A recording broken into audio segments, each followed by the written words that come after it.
دلوقتي الموبايلات اللي تحت ال20,000 جنيه بقت هي أكتر فئة الناس مركزة معاها، وده طبيعي في ظل إن الأسعار ولعت واختياراتك بقت أقل. وأنا عارف كويس إنك دلوقتي بقيت تايه ومتلخبط ومش عارف تختار الموبايل اللي يناسب احتياجاتك وفي نفس الوقت يكون على قد الميزانية بتاعتك. احنا بنتكلم هنا عن موبايلات أقل من $400 في السوق العربي، علشان كده أنا قررت أبدأ السلسلة دي مخصوص عشانك، والهدف منها إننا نوصل لأفضل اختيار مناسب ليك. لكن عشان نقدر نختار صح حطيت 6 شروط لازم الموبايل يحققها عشان نرشحه. أول شرط البطارية لازم تكون 5000 ملي أمبير أو أكتر، وتاني شرط الشاشة لازم على الأقل تبقى فول اتش دي وبمعدل تحديث 120 هرتز، وتالت شرط الرام مش هتنزل عن 8 جيجا بايت، ورابع شرط التخزين أقل حاجة هنبتدي بيها هي 128 جيجا، وده رغم إنها مساحة مش كبيرة على الفئة دي، بس إحنا بنبدأ من أقل ميزانية، ولو تحب تزود ل 256 جيجا قرر ليك. خامس شرط المعالج شرطه الأساسي إنه يشغل الألعاب على 60 فريم على الأقل علشان نضمن أداء ثابت في الاستخدام اليومي والألعاب. وسادس شرط والأخير إن التليفون يحصل على دعم وتحديثات لمدة مش أقل من 2 أو 3 سنين. دي القواعد والأساسيات اللي هنبني عليها اختياراتنا، وده عشان أقدر أقدم لك موبايل متكامل ومتوازن يرضيك من كل ناحية. قبل ما نبدأ خليني أعرفك بنفسي، أنا محمد ودي قناة البربري، والهدف هنا بسيط، هو إني أوفر لك كل المعلومات اللي تهمك عن الموبايلات من غير لا تعقيد ولا تطبيل زيادة. فبسرعة كده دوس اشتراك وانزل تحت في التعليقات صلي على النبي ويلا بينا نبدأ.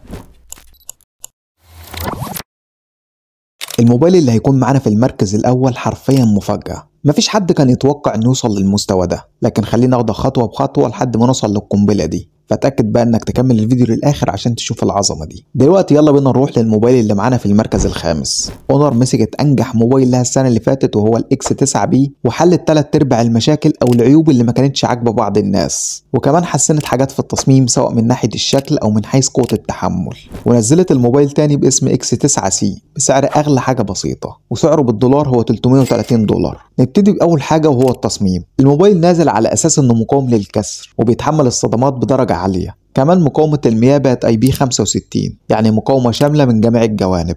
طبعا مش هتقدر تغطسه في المية، بس مطر أو مية خفيفة مش هيأثروا عليه. والموبايل بيشتغل بكفاءة في درجات حرارة من -30 لحد 55 درجة مئوية. كل الكلام ده عليه شهادات من جهات محايدة وناس كتير عملت اختبارات تحمل، والموبايل عدى وطلع سليم. بس ده مش معناه انك تشتريه وتقعد تكسره، استخدمه بشكل طبيعي وبنسبة 95% مش هيحصل له حاجة. تاني حاجة الشاشة، حجمها 6.78% بوصة. الشاشة مش بس حجمها كبير، لكن نوعها أموليد بتردد 120 هرتز، والأغرب إنها الوحيدة في الفئة دي اللي بتيجي بدقة 1.5 كي، مش فول اتش دي بلس زي المنافسين، يعني كثافة بكسلات أعلى وتفاصيل أكتر. هي ما فيهاش HDR، ودي حاجة ما بتهمش 90% من المستخدمين، ولكن ظبطت الألوان والتفاصيل، والإضاءة بتوصل لأكتر من 4000 شمعة. الأولوزون ديسبلاي موجودة ومدعومة بمزايا كتير من واجهة اونر، والأجمل كمان بصمة الشاشة تقريبا أسرع وأدق بصمة في الفئة دي. تالت حاجة البطارية والشحن.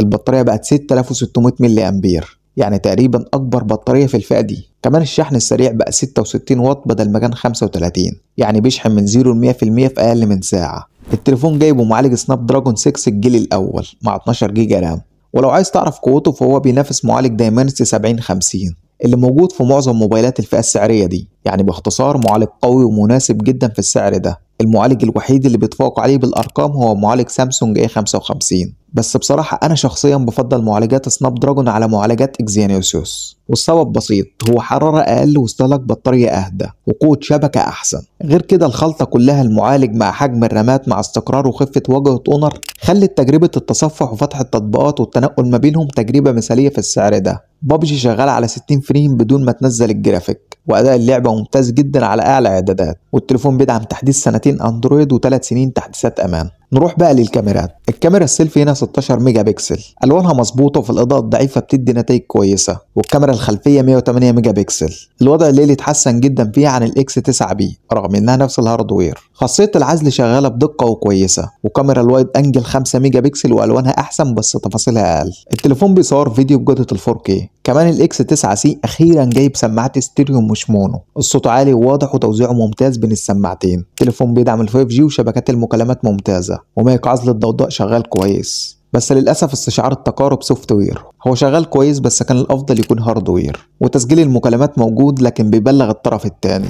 نروح بقى للمركز الرابع وهو ريلمي 12 برو. الموبايل بيجي بشاشة أموليد بحجم 6.7% بوصة، وبدقة فول اتش دي بلس ومعدل تحديث 120 هرتز، ونسبة سطوع بتوصل ل 950 نتس. الشاشة دي تعتبر من أفضل الشاشات في الفئة السعرية دي، وزي معظم موبايلات ريلمي في الفئة دي مفيش أي طبقة حماية معلنة للشاشة، لكن زي ما قلنا قبل كده أي موبايل مهما كانت حمايته محتاج إنك تحافظ عليه. هنا برضو نفس المعالج اللي موجود في الهونر اكس 9 سي، وهو السناب دراجون 6 جين 1. وكالعادة زي ما قلت لك المعالج ده كويس جدا في الاستخدام اليومي، وبابجي هنا هتلعب على 60 فريم بدون مشاكل. ريلمي 12 برو بيجي بكاميرا أمامية بدقة 16 ميجا بكسل، وبتقدر تصور فيديو 1080 بمعدل 30 إطار في الثانية. الموبايل بيجي بثلاث كاميرات خلفية، كاميرا أساسية بدقة 50 ميجا بكسل، وكاميرا تيليفوتو 12 ميجا بكسل بتدعم التثبيت البصري، وبتقدر تعمل تكبير بصري لحد 2 اكس وتكبير رقمي لحد 20 اكس، وكاميرا ثالثة بدقة 8 ميجا بكسل. الموبايل ده الوحيد اللي بيحتوي على عدسة زوم حقيقية في الفئة دي. الموبايل هنا بيستخدم المستشعر المميز من سوني، وهو الاي ام اكس 882 في الكاميرا الأساسية، وده هيديك صور ممتازة جدا خصوصا في الإضاءات العالية والخارجية، وحتى في الإضاءات المنخفضة الأداء مش بطال.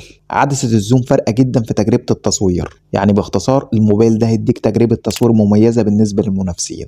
الموبايل مدعوم بسنتين من تحديثات الأندرويد و3 سنين من تحديثات الأمان، وبيجي مباشرة بأندرويد 14، يعني معاك لحد أندرويد 16. البطارية حجمها 5000 ملي أمبير ومعاها شاحن سريع 67 واط، بيشحن البطارية من 0 ل 50% في 19 دقيقة. الموبايل بيجي بسماعات ستيريو وبيدعم خاصية الصوت المحيطي، كمان بيدعم جميع المستشعرات وبيدعم شهادة IP 65 ضد الماء والغبار. يعني لو بتدور على موبايل متوازن ما بين الأداء والكاميرات، ريلمي 12 برو هيكون أنسب اختيار ليك. نسخة ال 8 جيجا رام و256 جيجا تخزين عاملة حوالي 15500 جنيه، وسعر الموبايل بالدولار هو 320 دولار. قبل ما نروح للمركز الثالث، لو انت وصلت للنقطة دي ولسه ما عملتش لايك فأنا هعتب عليك جدا. حط لايك جميل كده زيك وانزل تحت في التعليقات صلى على النبي ويلا بينا نكمل.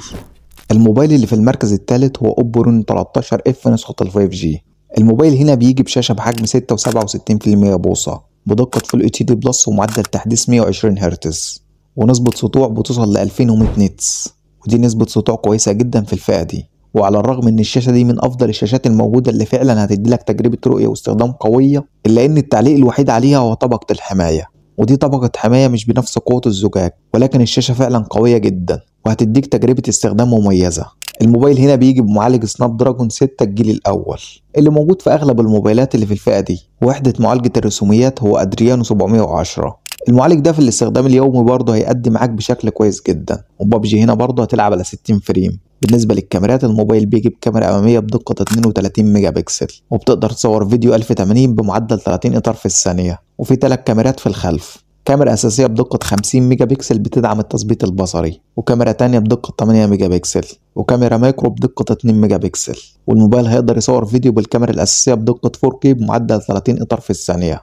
بالنسبة لتجربة التصوير هتاخد تجربة كويسة خصوصا في الإضاءات العالية، لكن هي مش الأقوى في الفئة السعرية بتاعته. أما الكاميرا الأمامية فهتديك تجربة تصوير أفضل من الخلفية في بعض الأحيان. بالنسبة للتحديثات والدعم، التليفون هيدعم 3 سنين من تحديثات الأندرويد و4 سنين من تحديثات الأمان. حجم البطارية هنا 5800 ملي أمبير مع شاحن سريع بقدرة 45 واط، وأداء البطارية كويس جدا ومش هتواجه معاها أي مشكلة.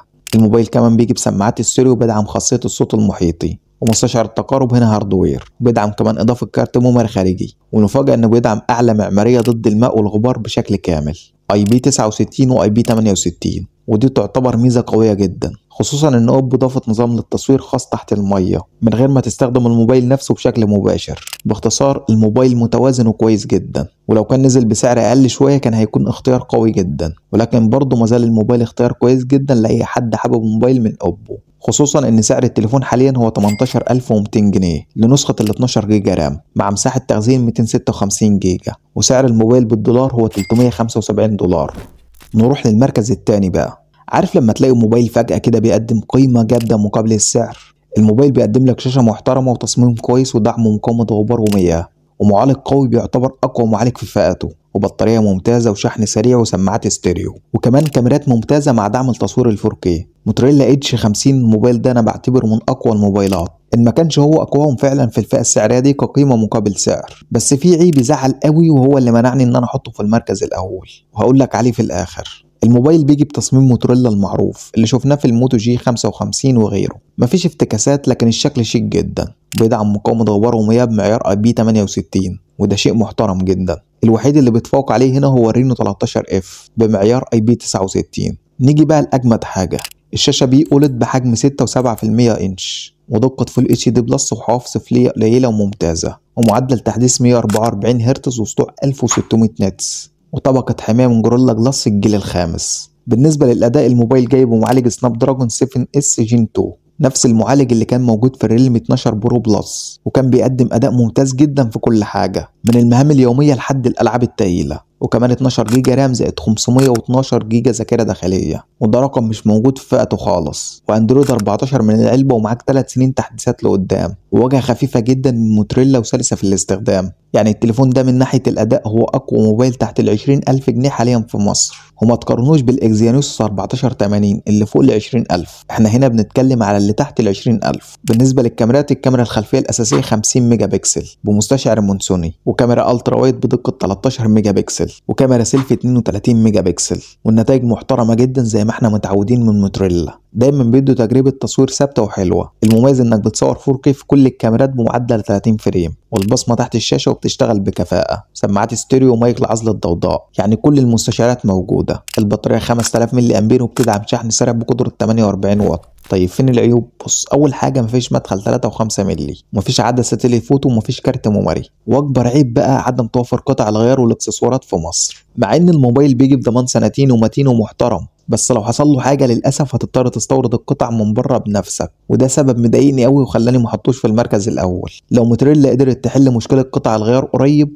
انا شايف ان مفيش اقوى من الموبايل ده كاقوى موبايل قيمه مقابل سعر. سعر التليفون لنسخه ال 512 جيجا حوالي 18000 جنيه، وبالدولار حوالي 325 دولار. في المركز الأول بقى هو سامسونج جالاكسي اي 36، وده أحدث موبايل من سامسونج في الفئة دي. سامسونج نزلت نسختين، نسخة 8 جيجا رام و128 جيجا مساحة داخلية ب 16400 جنيه، ومعاها شاحن 45 واط هدية، ومعرفش ده هيستمر على طول ولا لأ. ونسخة 8 جيجا رام و256 جيجا بحوالي 18100 جنيه، وبرضه معاها نفس الشاحن. نبدأ الأول بالتصميم. الموبايل تصميمه شيك جدا، نفس ستايل سلسلة الاي الجديدة. شكل الكاميرات بالطول مديها شكل انضف، والظهر ازاز والفريم بلاستيك. وزنه خفيف 195 جرام، وسمكه 7.4 مللي، ودي ارقام ممتازة. وبيجي كمان مقاوم للمياه بمعيار IP67، فانت في امان. والشاشة سوبر اموليد 6.7 انش بدقة فول اتش دي بلس، معدل تحديث 120 هرتز. السطوع كويس، وبوصل ل 1900 نتس تحت الشمس، وعليها طبقة حماية من فيكتس بلس. العيب الوحيد ان الحواف من تحت كبيرة شوية، بس كل حاجة تانية فيها ممتازة.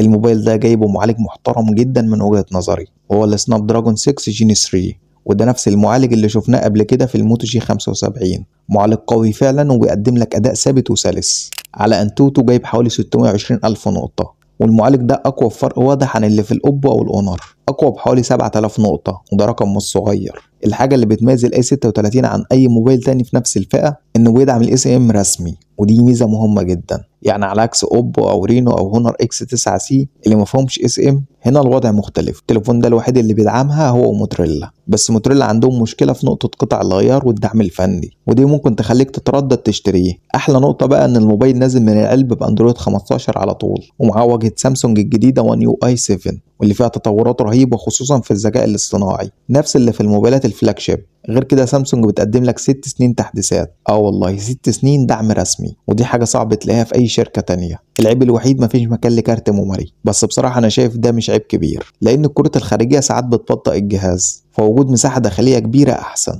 التليفون بيجي بثلاث كاميرات خلفية، الأساسية 50 ميجا بكسل، وكاميرا ألترا وايد 8 ميجا بكسل، وكاميرا مايكرو 5 ميجا بكسل، والكاميرا الأمامية 13 ميجا بكسل. وكل الكاميرات بتصور 4K، ونتائج الصور والفيديو ممتازة، بصراحة من أفضل الكاميرات في الفئة دي، وبتتفوق على أونر أو أوبو بفرق واضح. البطارية 5000 ملي أمبير، وبتدعم الشحن السريع بقدرة 45 واط. التليفون بيجي بسماعات ستيريو ومايك لعزل الضوضاء، وبيدعم معظم المستشعرات زي ال NFC. والبصمة تحت الشاشة بطيئة شوية مقارنة بالشركات التانية، بس يمشي حالها. ومستشعر التقارب سوفت وير بس شغال كويس. لو بصيت للموبايلات اللي قدامك، موتوريلا أداء قوي بس مفيش دعم ولا اكسسوارات. اوبو المعالج ضعيف على سعره وكاميرات أضعف. اونر كاميرات متواضعة شوية. ريلمي الشاشة مش أقوى حاجة، كمان سوفت وير ضعيف مقارنة بسامسونج. في المقابل سامسونج اي 36 بيجمع كل الحاجات اللي انت محتاجها في موبايل متوازن. شاشة ممتازة وتصميم فخم وأداء محترم، وكمان كاميرات قوية جدا وبطارية وسرعة شحن معقولة. وسامسونج بتديك أطول دعم تحديثات في السوق. فمش بقولك انه موبايل خارق، لكنه افضل موبايل متوازن تقدر تشتريه في فئة تحت ال20,000 جنيه. وبس كده يا صاحبي، دول كانوا اقوى الموبايلات اللي تقدر تشتريهم تحت ال20,000 جنيه في 2025.